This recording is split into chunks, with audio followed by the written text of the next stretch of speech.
drop and it's sort of my way down. That's a good spot there. I know how to do it. I just want to make sure. I was just thinking, I could get your hands. That's how I figured out the time. And then I'm like, where do I get these? I got nothing to do.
That's it for now, Rudy.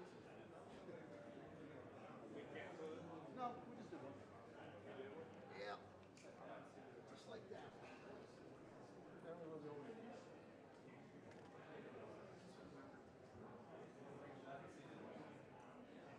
We'll all dressed up.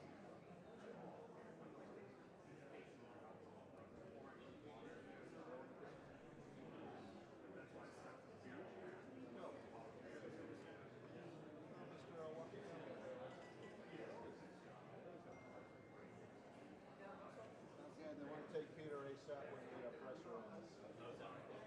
Yeah. No, and then another one in here at 4.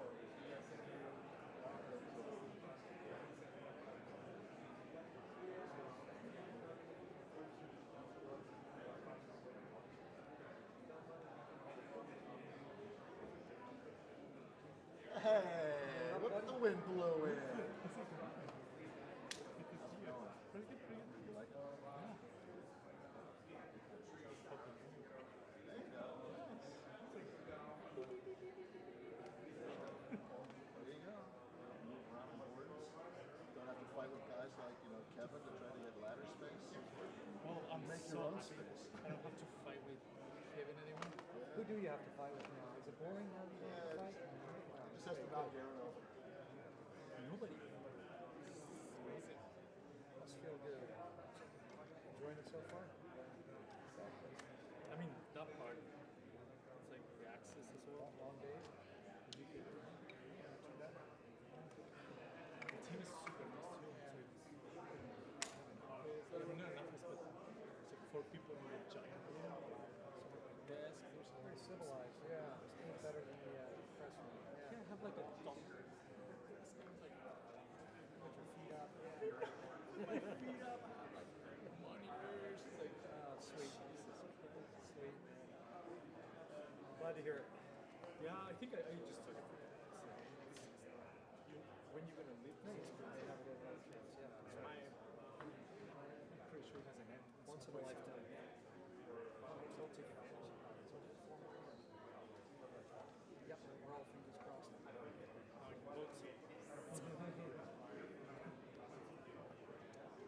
I guess the day just got shorter for everybody. Go ahead tonight.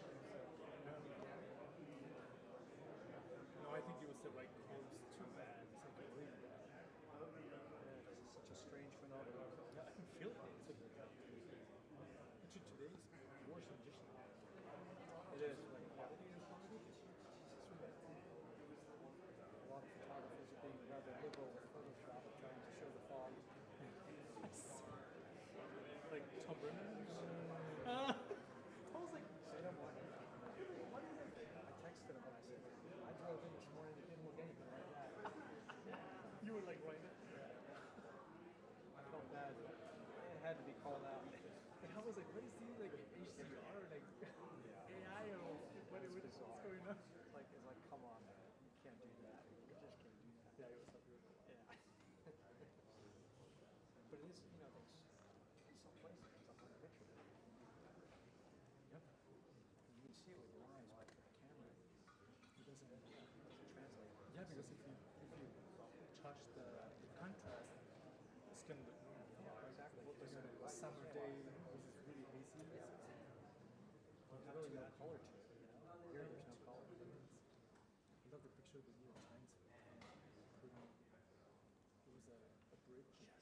And or a pier, I think it was, with the sun and the buildings, and there were like two monkeys. The other side. It used to be us. It used to be ours. Gracias, Victor. Poacher turned gamekeeper. That's what that is. Yeah. They just hired me because I'm tall, so I can block it. Just remember the little for people. my Scotland. Take care of the little people. That's what I always Look after our Second Amendment rights. look after the Second Amendment with the little people.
castle.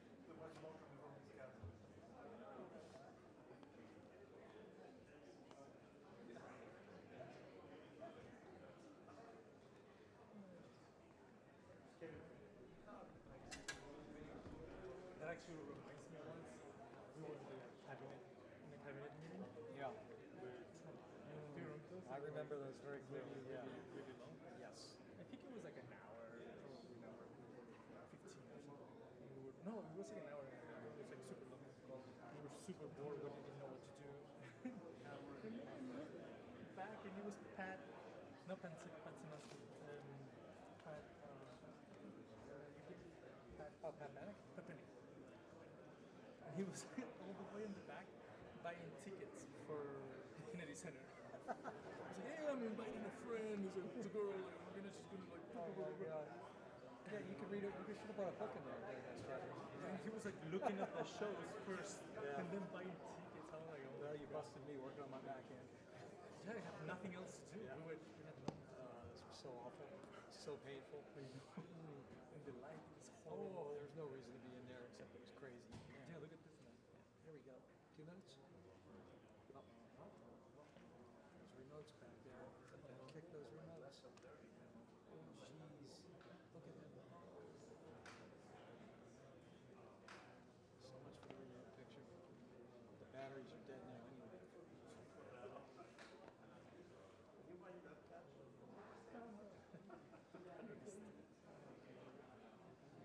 I don't know how long they actually last with the screen on. That's a good thing about the cannons that you can flip the screen, Yeah, yeah. Turns it off, yeah. but still like the battery Yeah, it's still on. Still on. sucks. Silas is on that. Why don't you give your little earpiece so you know what's going on? No, I get emails. Okay. But it sucks if you have two phones.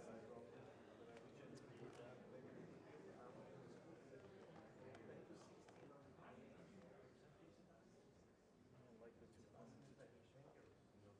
Also, I was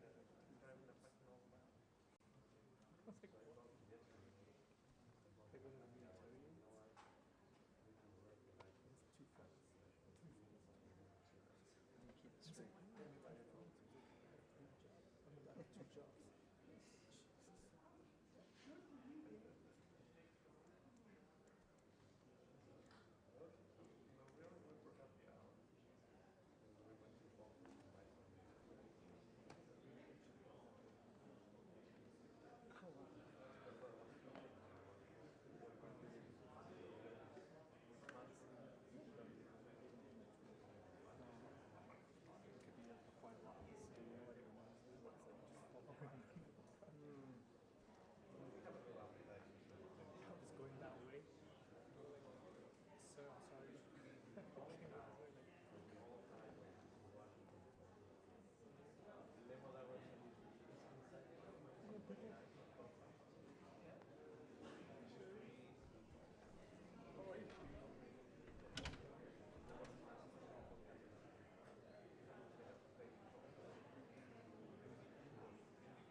Ladies and gentlemen, distinguished guests, please silence your cell phones.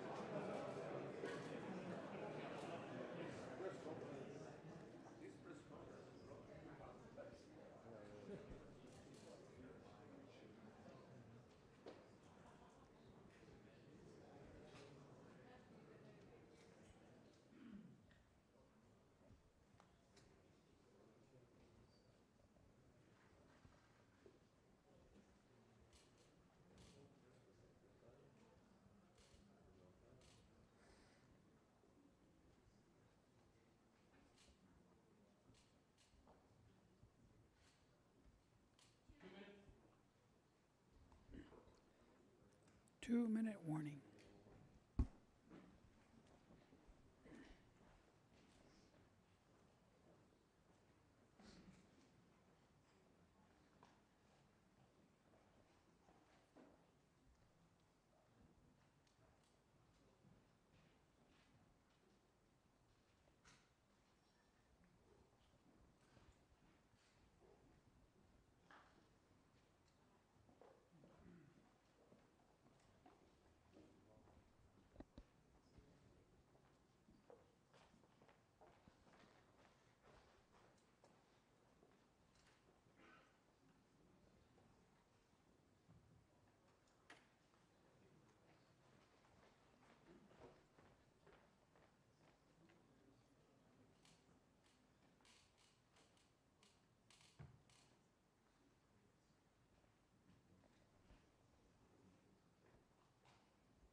Ladies and gentlemen, distinguished guests, the President of the United States and the Prime Minister of the United Kingdom of Great Britain and Northern Ireland.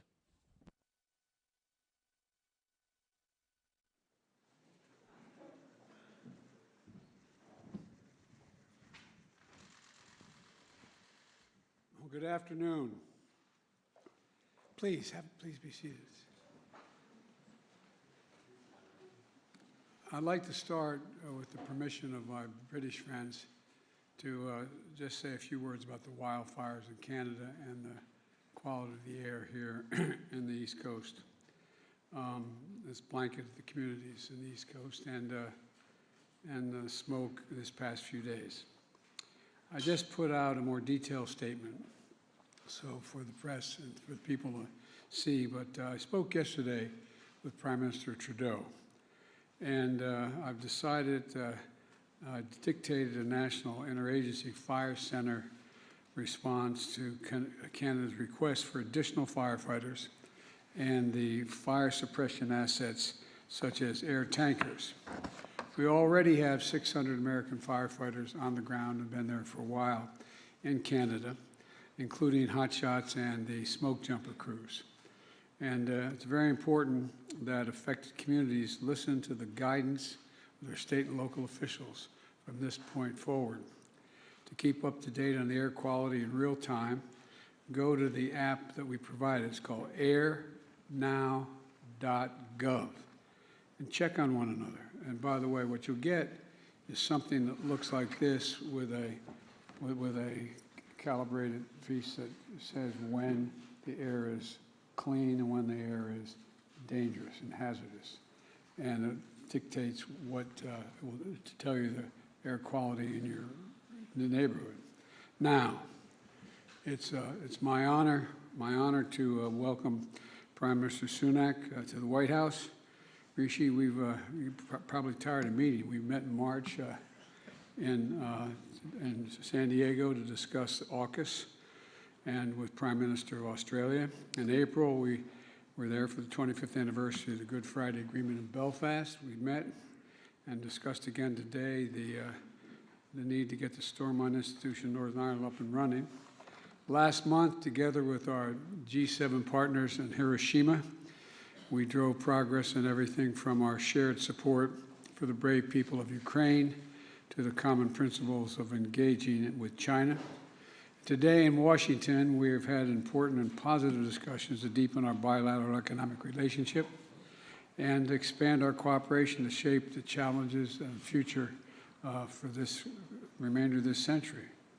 It's a testament to the depth, breadth, and I would argue the intensity of our cooperation and coordination, which has existed, continues to exist between the United Kingdom and the United States. There's no issue of global of importance, none, that where our nations are not leading together and where we're not sharing our common values to make things better. In our conversations today, we continue to build on all that we've achieved over these past months. We discussed how we can continue to adapt and upgrade our partnership to ensure our countries remain at the cutting edge of a rapidly changing world. Our economic partnership is an enormous strength and source of strength that anchors everything that we do together. We want to harness that power to make sure we're creating good jobs and supporting working-class families in both our countries, and that growth is shared broadly and no one gets left behind. So today, we're releasing a new plan to equip our economic partnership for the 21st century. It outlines how we can enhance our cooperation to accelerate the clean energy transition that must take place and is taking place, lead the development of emerging technologies that are going to shape so much of our future, and protect technologies critical to our national security. And a key piece of that is working together to strengthen our critical mineral supply chains and to make them more resilient so we're not dependent on any one country to meet our goals. When it comes to technology that will shape the future, like semiconductors, quantum computing, artificial intelligence, the UK and the US are working together to make sure they are developed safely and responsibly and jointly.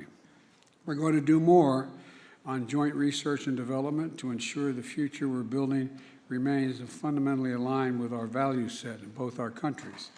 And we're doing more to prevent technologies that are invented and developed in our countries from being used for military or intelligence purposes by countries that do not share our values. Today, we'll also discuss our unwavering support for the people of Ukraine and who are defending themselves against the most brutal aggression we've seen in a long time at the hands of Russia and Putin. The UK and the United States, together with more than 50 partners, have committed historic levels of security assistance to Ukraine. And I want to thank the Prime Minister for his strong leadership, contributing significant amounts of security assistance and training Ukrainian troops so they can effectively use the equipment and ammunition we've collectively provided them. And in bringing the world together later this month to drive support for Ukraine's long-term economic recovery. You're doing a great deal. So, Mr. Prime Minister, thank you for making the journey to Washington. Earlier this week, we marked the 79th anniversary of D-Day, and a timely reminder of the proud history of our nation's share and the values that we have long stood together to defend. That's the unshakable foundation of this special relationship, and it is a special relationship. There's no country closer to us than Great Britain. Today, as NATO allies, partners in innovation, as friends in a shared vision of the future, and our two nations are ready to meet the challenges of our time and meet them together. And I'm confident the United Kingdom and the United States will continue to lead the world toward greater peace, prosperity, and security for all. So thank you again, Mr. Prime Minister, and the floor is yours. Thank you, Mr. President. Before I begin my remarks, a word, if I may, on what happened in France this morning. All our thoughts are with those affected by this unfathomable attack, including a British child, and with their families. I've been in touch with President Macron, and we stand ready to offer any assistance that we can. Mr. President, Joe, it is an honor to be here at the White House, and thank you for your very warm welcome. Not for decades has the relationship between our two nations been so important. The values we share, our belief in freedom, democracy, and the rule of law, have never changed. They never will. But what has changed are the challenges that we face. And standing here together, as our predecessors have done for generations, I feel confident that through the strength of our relationship, we can shape the world once again in our pursuit of liberty, prosperity, and the possibilities of a new age. And that begins with our highest priority, national security. Last time I was here in the US, we signed AUKUS, the most significant defense partnership in generations, because we recognize that the security of the Atlantic and Pacific regions are indivisible. And just a fortnight ago, in Hiroshima, President Biden and I stood with President Zelensky and our G7 allies in a powerful display of unity. The UK is proud of our contribution, including providing tanks, long-range weapons, and training Ukrainian soldiers. But let no one doubt, US leadership and resources are the decisive contribution allowing the forces of democracy and freedom to prevail. As I said in Congress, and I say again now to President Biden and to the American people, thank you. And just as we collaborate to protect our national security, so must we increasingly do the same to protect our economic security, on which our prosperity depends. Countries like China and Russia are willing to manipulate and exploit our openness, steal our intellectual property, use technology for authoritarian ends, or withdraw crucial resources like energy. They will not succeed. Today, we have agreed the Atlantic Declaration, a new economic partnership for a new age, of a kind that has never been agreed before. Yes, a partnership that protects our citizens, but more than that, a test case for the kind of reimagined alliances President Biden has spoken so eloquently about. That means new investment. This week alone, £14 billion of new American investment has been committed into the UK, creating thousands of jobs. It means stronger supply chains with a new action plan on clean energy. And it means reducing trade barriers in the technologies of the future with a new secure UK-US data bridge, helping tens of thousands of small businesses. An agreement to work towards mutual recognition of more professional qualifications in areas like engineering. And we're launching negotiations on a new critical minerals agreement. Once concluded, this will give UK companies stronger access to the US market. And we're building on our extraordinary shared strengths in cutting-edge future technologies, with joint research collaborations in areas like quantum, semiconductors, and AI. Now, our job as leaders is to ensure that this technological revolution makes us more secure and not less. Last week, the pioneers of artificial intelligence warned us about the scale of the challenge as well as the opportunity. The US and the UK are the world's foremost democratic AI powers. So today, President and I agreed to work together on AI safety, including multilaterally. Now, the UK looks forward to hosting the first global summit on AI safety later this year, so that we can seize the extraordinary possibilities of this new technological age and do so with confidence. And we are well placed to do so. I know some people have wondered what kind of partner Britain would be after we left the EU. I'd say, judge us by our actions. We're committed to our values as ever, as reliable an ally as ever, as attractive an investment destination as ever. But we're changing too.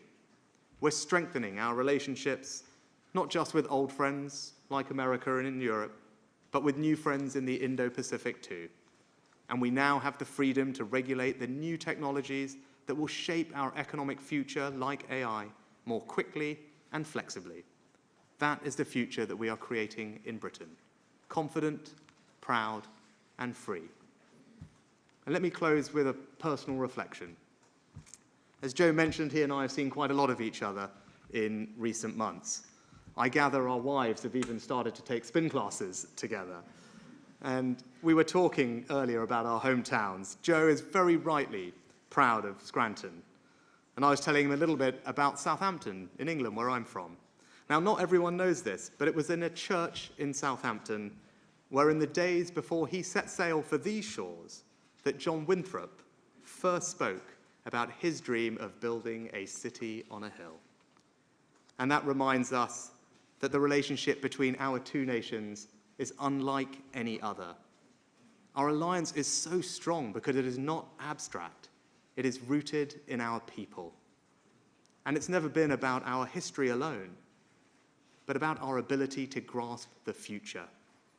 We share the same beliefs, pursue the same purpose, and act according to the same ideals. And that's why today, as we meet the challenges of our time, we can depend on each other with absolute conviction. When the United States and the United Kingdom stand together, the world is a safer, better, and more prosperous place. And that's why ours is the indispensable alliance. Thank you. Thank you, Mr. Prime Minister. All right, first question goes to James of the Financial Times, unless he left. Thank you, Mr. President. I appreciate the question. You spoke about your unwavering support for the people of Ukraine. So much of that depends on funding from the US Congress. And now with the counteroffensive underway, when do you expect to return to Congress and ask for new funding? And how much do you expect you will need? And do you think that Speaker McCarthy will agree to it, given some skeptical comments that we heard earlier this week? No, not sure, and yes.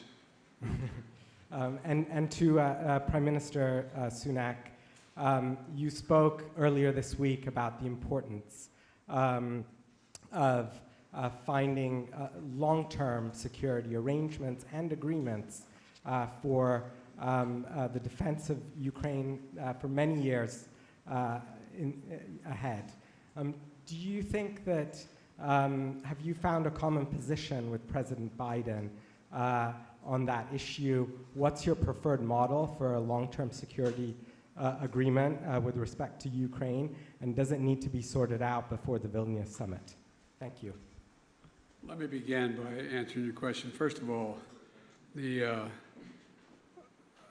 Ukrainians should speak to the military operations. I won't do that from here. We've done everything we could collectively, but individually in the United States, to make them ready to support that it's going to continue, and an evolving situation that we're very optimistic.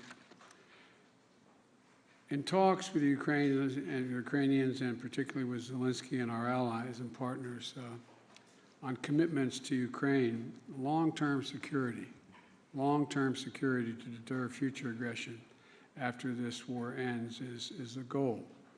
And we're advancing this goal by providing them the support Ukraine needs now on the battlefield and helping them strengthen their military over the long term. The fact of the matter is that I believe we'll have the funding necessary to support Ukraine as long as it takes. And I believe that that support will be real, even though you hear some voices today on Capitol Hill about whether or not we should continue to support Ukraine and for how long we should support them. The fact of the matter is, I asked people to picture what would happen if we were not supporting Ukraine. Do we think Russia would stop in Kyiv? Do you think that's all there would be happening? I think not, and I think the vast majority of my colleagues, even the critics, think that would not be the case as well. There's much more to say about Ukraine, but I hope that answers your direct question. James, thank you for the question. If I might actually touch on your first question first, and say it's actually entirely reasonable for the American people to hear what I say and hopefully acknowledge the thanks that we have for their support of the situation in Ukraine, but also ask if everyone is doing their bit. And that's why, as I said, the UK is proud to be behind the US, the biggest contributor to the military effort in Ukraine. And I think it's right that other countries also step up and do their part. We're lucky to have America's investment in European security, but we need to share the burden alongside you, which is why defense spending in the UK has has been above the 2% NATO benchmark. It's on an increasing trajectory, and we would encourage other countries to follow the lead that the US and the UK set, because our security is collective. I think the other thing for you to know about us as an ally is we also view security as indivisible between the Euro-Atlantic region and the Pacific. That's why the AUKUS partnership is so important. That's why we're strengthening our engagement and alliances in that region too, so that the US can count on the UK as a partner and an ally, sharing the burden, but also working together in every sphere that it matters. And on your latter question, I agree with what the President said. It's about deterrence. President Putin will be thinking that he can wait us out, that the alliance will tire, will get fatigued, and will give up. Now, that is not the case. And the more we can put in place support for Ukraine, not just in the here and now, but support that will last for a time and for years to come, I think it sends a strong signal to him that there is no point trying to wait us out. We're not going anywhere.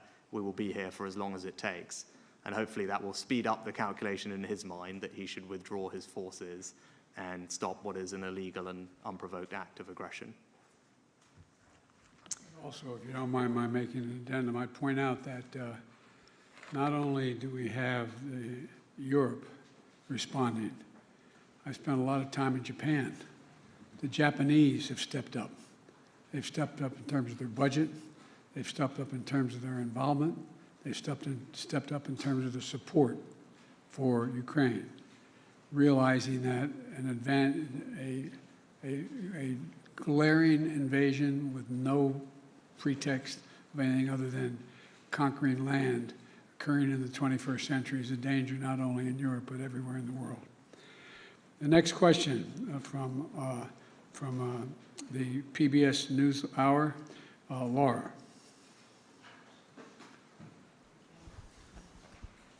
Thank you, Mr. President. I think you're going to steal the mic, that's why they Yeah, they're holding on to it. Laura Barone-Lopez with the PBS News Hour. All over the country, Mr. President, Republican-led states are passing laws, passing anti-LGBTQ, anti-transgender laws that restrict rights in medical care. Intimidation is on the rise. This week, anti-LGBTQ protesters turned violent in California. And also recently, I spoke to the parents of a transgender girl in Texas who told me that they're afraid and that they're considering leaving not just their state, but the country. Sir, why do you think this is happening? And what do you say to parents like the ones that I spoke to those families who are contemplating leaving the country because they don't feel safe anymore? And then Prime Minister Sunak, thank you. You mentioned that AI has been a key part of your visit. What are the US and the UK, what is the UK doing with the US to protect elections and democracy from AI-generated disinformation campaigns waged at scale by foreign actors? And you also mentioned the warning letters sent by AI leaders about the potential threat that this technology, if misused, can pose to humanity. How is regulating artificial intelligence going to be any different than what has been done at the global scale so far to deal with climate change, another existential threat? Let me answer your first question. First of all, maybe quietly when we finish this, you can give me the number of that family, and I will call them, let them know that the President and this administration has their back, and I mean that. Look, as President, I was proud to end the ban on transgender troops in our military, sign the Respect for Marriage Act, strengthen the civil rights protections for LGBT Americans, and advance LGBT human rights around the globe. But our fight is far, far from over because we have some hysterical and, I would argue, prejudice people who are engaged in all what you see going on around the country. It's an appeal to fear, and it's an appeal that is totally, thoroughly unjustified and ugly. It's wrong for that a person can be married in the morning in the United States and fired in the afternoon by their employer because they're gay. It's wrong that the violence and hate crimes targeting LGBTQ people is rising. It's wrong that extreme officials are pushing hateful bills targeting transgender children, terrifying families, and criminalizing doctors. These are our kids. These are our neighbors. It's cruel and it's callous. Not somebody else's kids, they're all our kids. They're the kids, and our children are the kite strings that hold our national ambitions aloft. It matters a great deal how we treat everyone in this country. And the fact is that I'm announcing today a series of new initiatives that we're taking to protect the LGBT community. I was going to do this at the 4 out on the South Lawn. We're having Pride Day, but we're going to have to postpone it because of the climate, because of the weather and the pollution out there, because of the fires. But number one, we're going to strengthen the physical safety, dedicated resources, the federal coordination of Better Protect Pride celebrations, marches, community centers, healthcare providers, and small businesses.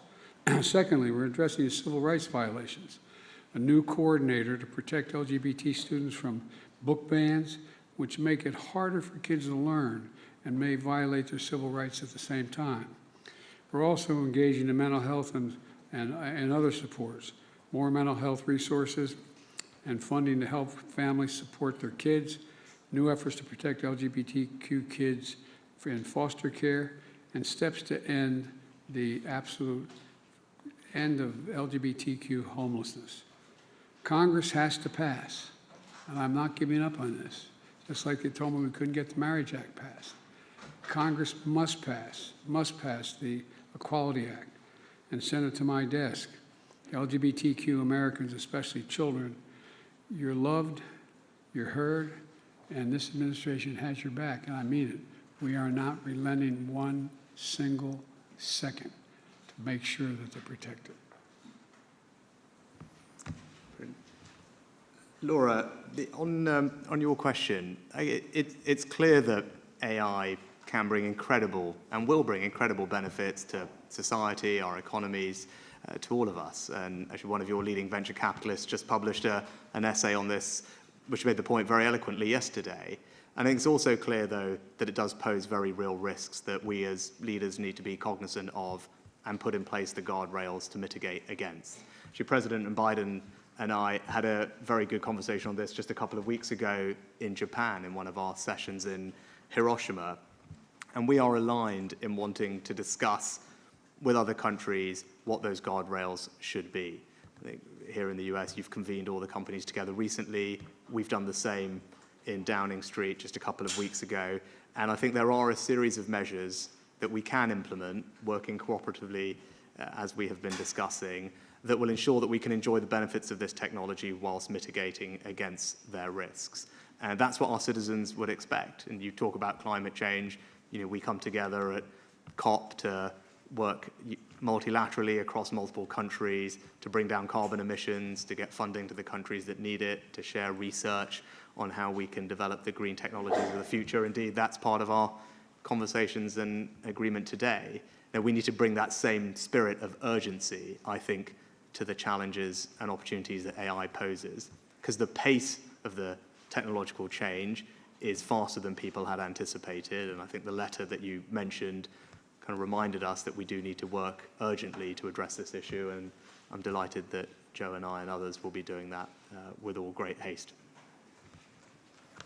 And I think a couple of questions on our end. Could I call on the BBC? Thank you. Chris Mason from BBC News. Prime Minister, your aim as a Conservative Party at the last general election was a full free trade deal with America. Isn't the simple truth of what's been announced today an acknowledgement of a failure to do that? And to the President, why won't you do a full trade agreement with the UK? Thank you. Thanks. So if you look at what we've announced today, what it does is respond to the particular opportunities and challenges that we face right now and into the future. And it asks the question, what do we need to do working together that can bring most benefit to our citizens as quickly as possible? And our agreement does that. It's a first-of-a-kind agreement that's ambitious in what it seeks to achieve. I think that I've structured it around a couple of different areas. The first is economic security, because the challenges we face are much more economic in nature, big subject of our discussions at the G7 recently, and the only way we're going to meet those challenges is to work together, to strengthen the resilience of our supply chains, to research the technologies of the future together. And that's what we've announced today, is a partnership that will deepen our cooperation to strengthen the economic security, and that's good for all our citizens at home. And those risks have intensified in the past couple of years. I think that's very evident. But it also seeks to build prosperity and create jobs in both of our countries. We've announced billions of pounds of investment into the UK, which is going to support thousands of jobs. And the agreement that we've struck today will continue to do that. It will support tens of thousands of small businesses in the UK, removing unnecessary red tape so that they can trade and do business in the US far easier. And I think those types of specific targeted measures that will deliver real benefits to people as quickly as possible are the right things for us to be focused on. But I think be in no doubt, as Joe and I were discussing earlier, the economic relationship between our two countries has never been stronger. The trade is worth hundreds of billions of pounds or dollars a year. Over 1 million of our citizens in each other's countries work in each other's companies. We're one of the largest investors in each other's countries, and that trade is growing at something like 20% last year. So the relationship is strong, it's booming, but our agreement today focuses on the particular challenges, opportunities of the moment we're in, and I think that's the right thing for us both to be focused on. I think we had a really good discussion today about our economic relationship, and we've launched negotiations on critical materials and an agreement to deal with climate crisis. For example, there is no reason why Great Britain will not play a major role in not only critical materials, but in investing in the United States of America in all of our initiatives relating to the need for critical materials, including battery technology and a whole range of things, number one. Number two, cooperating on data and AI. It is a limitless capacity and possibility. But we have to do it with great care, not relative to one another, but relative to the issue.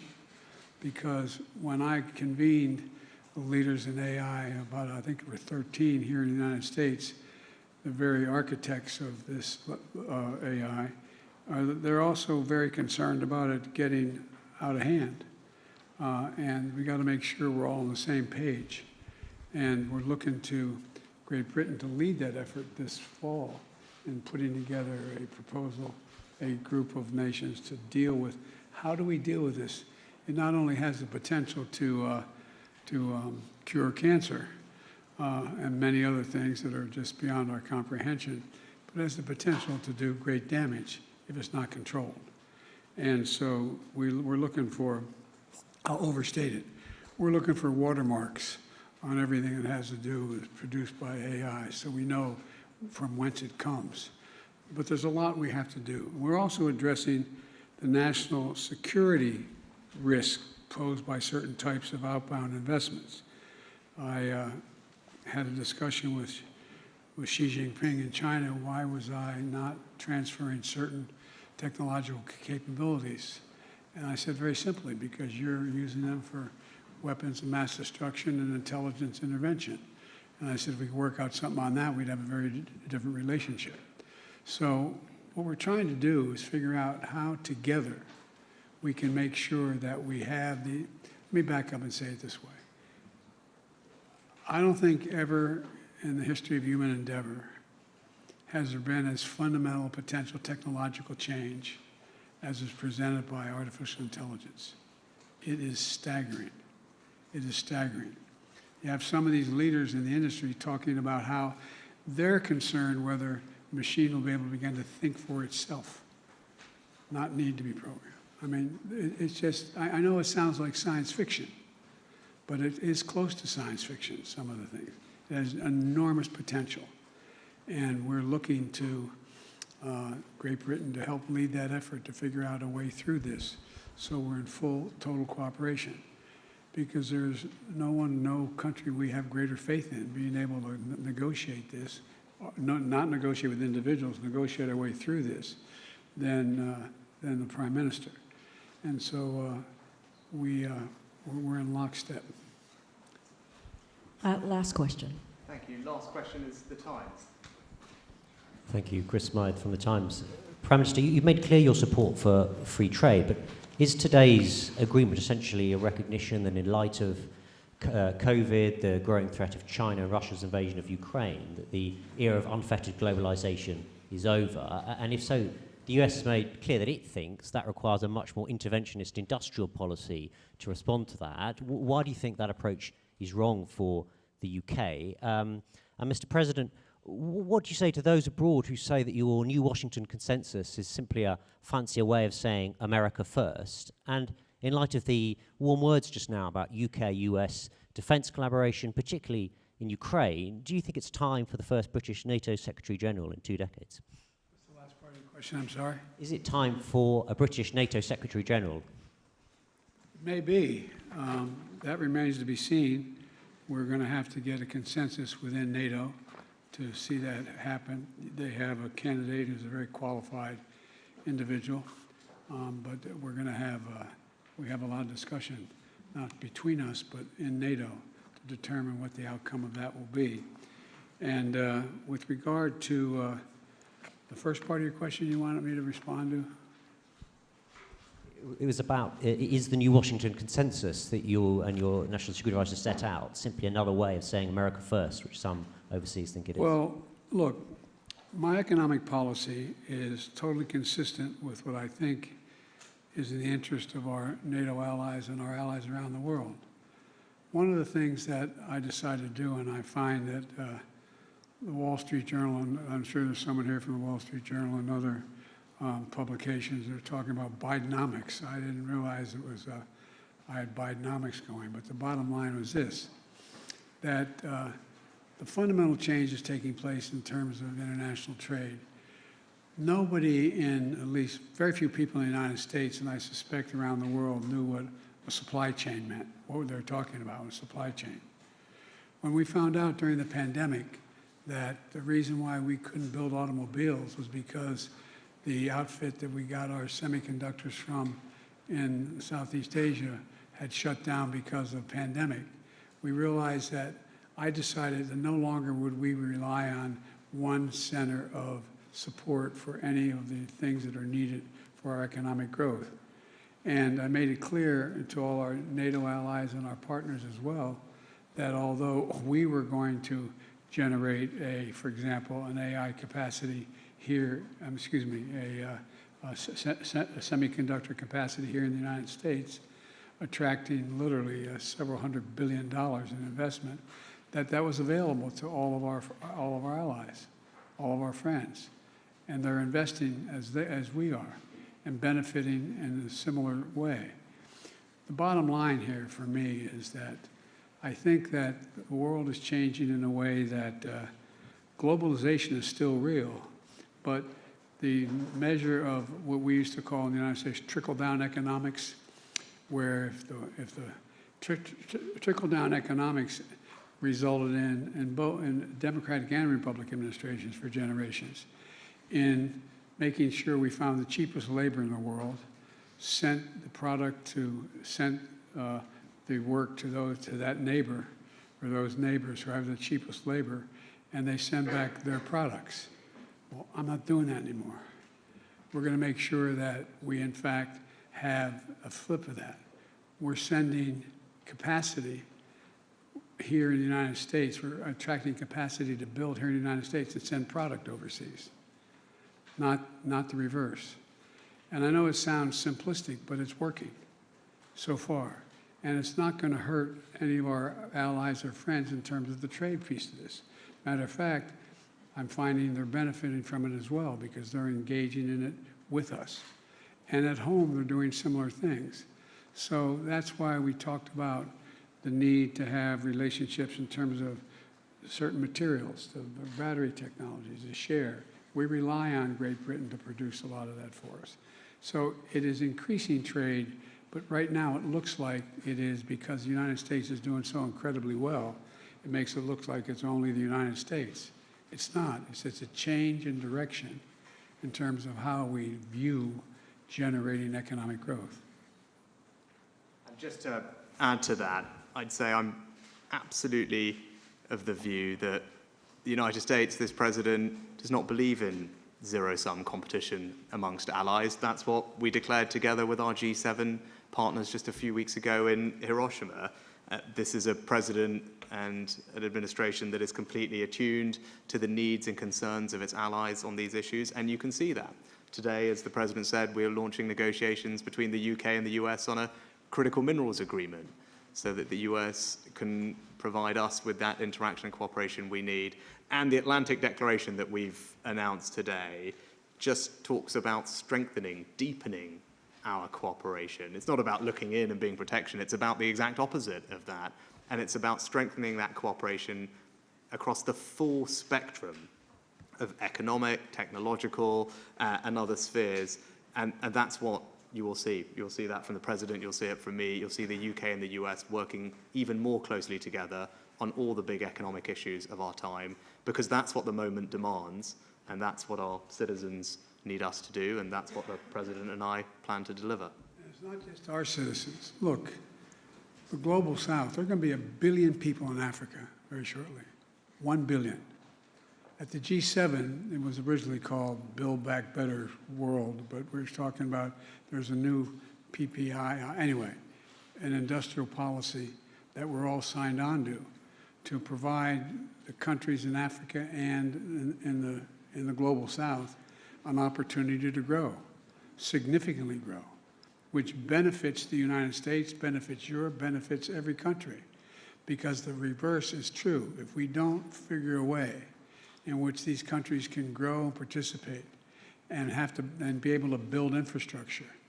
You know, the Chinese have a Belt and Road Initiative. Well, the Belt and Road Initiative turns out to be a debt and confiscation program, not going very far. But what we're doing, and we're going to be doing with our NATO allies, with the G7, is providing opportunities. For example, Angola should be in a position very soon to have the largest solar facility in the world, generating significant amounts of energy. Benefits us, benefits them, brings them into the 21st century in a way that they've never been before. We're talking about building, and I have my team putting together with other countries as well, to build a railroad from the Pacific Ocean, from the Atlantic Ocean, all the way to the Indian Ocean. Never occurred before. How our departments of agriculture are working with these countries. So there's a significant amount of cooperation, not to hoard capacity, but to expand capacity, to further expand opportunity, because we all benefit from it. And one thing I've learned is that we are not going to be able to deal with the global warming, which is the most consequential threat to humanity, if we don't do it, unless we engage more together, not fewer, not less together. And so the United States will do what it can do well and invite all of our partners to be part of it if we can. Thank you.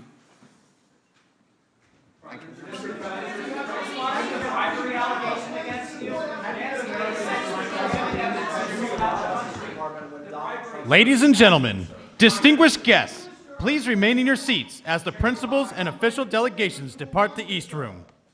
I'm supposed to walk off the stage now. But wait. The bribery allegation, Congresswoman Nancy Mace says there's damning evidence in that FBI file that you sold out the country. Do you have a response to the congressional Republicans? Where's the money? I'm joking. Mr. President, It's a bunch of malarkey. Mr. President, what do you say to Americans to convince them that they should trust the independence and fairness of the Justice Department when your predecessor, Donald Trump, repeatedly attacks it? Because you notice, I have never once, not one single time, suggested to the Justice Department what they should do or not do relative to bringing a charge or not bringing a charge. I'm honest.